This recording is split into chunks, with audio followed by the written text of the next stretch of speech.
Alright,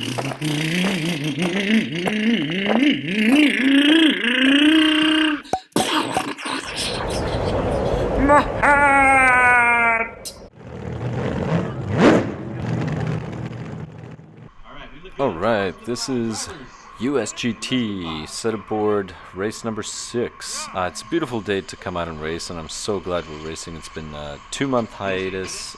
This race number 6, this has been postponed for 2 months because of rain. So every Sunday it was scheduled. It would just happen to rain that day. So now finally we have a relatively clear, just beautiful day. Here I am running. So that red and white car, keep an eye out for that. That's my buddy, just passed me. So long story short, for the setup board, we're kind of fighting for third and fourth. So ignore everybody else, it doesn't matter. We're just trying to take each other out.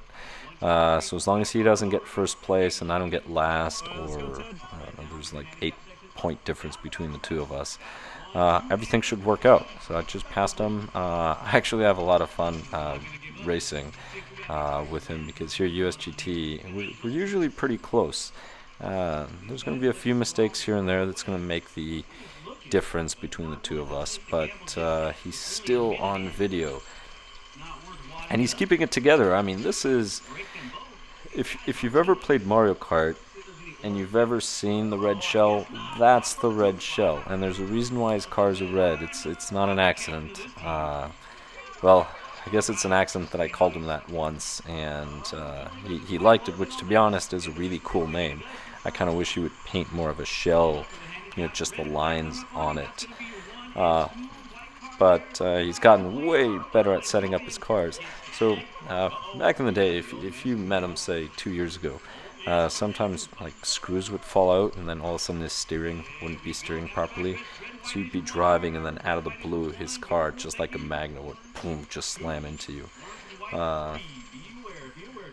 Let's see, the red car that passed me, that's a different red car, so don't worry about that one. I believe that, yep, yeah, that's a different red car. So it's the one with not the white wing, but the white front end. Almost reminds me of the Marlboro cars back in the day. Now, some of you are probably familiar with that brand, but when I was a child, I mean, every other race car had it. I mean, they used to have this magazine with like Marlboro gear that you could get. So you'd get. Now, to be quick, not promoting the product. I'm just telling you a story of when I was a kid. Don't smoke, kids. It's bad for your lungs. But anyway, if you used to cut the side panel off the box, and then if you got enough of them, you would trade them in for stuff. When I was a kid, I always wanted the jacket. Never got the jacket. Should have told my dad to No, never mind. I was going to crack a joke, but I'm not going to. So that being said, it's awesome racing. He's keeping it together. His car's in one piece, I think. My car's in one piece, luckily. But here we go. So, last race of the series. There he is. I actually lapped him. I just didn't tell him that. So now he knows. But now he passed me. So I kind of lost that advantage of the lap that I had on him. So now I have to catch him again. And the reason why is, if I stay here back long enough, he's going to think that he's actually winning. So he's going to take it easy because he's going to start blocking me. But in reality, I'm already a lap ahead. He just lost track of me. That's actually what happened.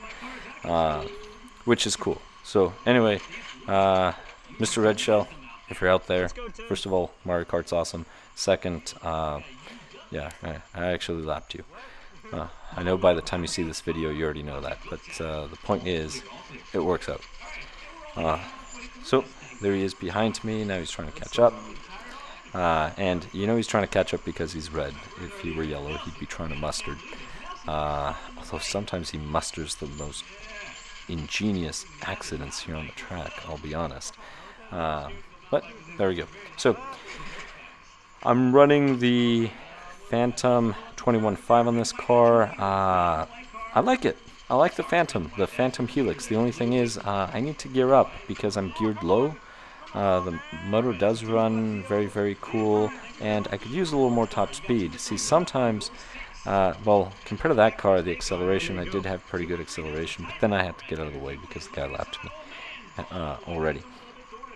But then sometimes I don't get the high-end speed. So here we go. You just kind of look at the, so that was with the orange. Now there at the end, I slowed down and I went wide. So just kind of focus on the straightaway when I'm going on a straightaway near a car. So here we go again. Now keep in mind he was accelerating before I did, so that's not very fair. So I really can't make up my mind. Hobbywing, pretty good. This Helix seems to be pretty good. I have to run it more. You see how it's pretty even compared to that car? I'm not sure what that car is running. I forgot. Slot machine, I think it's pretty close to the slot machine. I just think the Helix, the Fantom Helix motors are a lot easier to set the timing because the can is one piece and then the end bell goes in the back. Versus the slot machine, you have the three pieces. You have the front piece, the center piece, and then the rear piece with the end bell. So if you, depending on how you tighten and stretch the screws, or those long bolts, the stretch bolts, it might throw off the timing, and then you have to work the timing a little better. So you have to be careful with them. Although I do have a 13.5 slot machine, love that thing, and it's so easy to set the timing. I mean, that thing, there's a spread of 1. Which is really good. I mean, the only thing better would be is if all the numbers were the same. But anyway, like I said, based on this race, I'm going to have to gear up. And today was a cool day, so I guess it would work out. Let's see, where's the red shell? I'm trying to figure it out. I guess somebody probably already spent that shell. Actually, I just realized I don't see him. I know he's on the track because we're both still on top of the driver's stand. Nope, that's a different red car. Well, anyway, just look for the red shell somewhere in there. And I think somebody's saying, like, my name is Mario or maybe Luigi. And then somebody's throwing it out there. Let's see. No, well, there's a car that kind of looks like a banana. No, that would be a peel. There's no actual bananas. Now, one of the beautiful things about USGT, as you noticed, is you get longer run time. So just make sure that you have a bigger battery, a 6-7 milliamp hour batteries. You're going to be pushing it. You're going to be running it really low by the end. So you want something that's over 7,000 milliamp hour batteries. A 68 will barely get you through. 7,500. I think I'm running an 8600 battery, 82 or 86, I forget. It's the Redline by JConcepts. I do like their batteries, 5mm bullet connectors. They're fabulous. But let's see, the race is about to end, so just need to look out for the red shell, which I can't find him. I can't believe I lost sight of him. Oh, there he is, toward the bottom of the screen, just under the bridge. All right, perfect. Okay, so red shell's still out there, but there isn't any chaos, or at least that I can see. Maybe I was so focused on the race, making sure he didn't beat me, that completely lost track of where he was. Not that I'm going to look at another car. For those of you planning on getting into racing, which I hope is many of you, pay attention to your car. Ignore the other cars for the most part. If they're close, well, I guess look for signs just in case there's a crash or an accident so you can avoid them. But that's it. This is the race. Thank you so much for watching. I'll catch you in the next one. I'm just going to do another lap just for fun. Alright, cheers.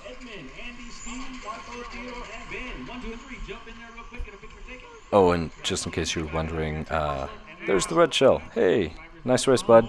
Catch you in the next one.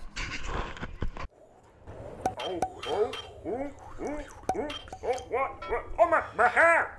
My car! My rod!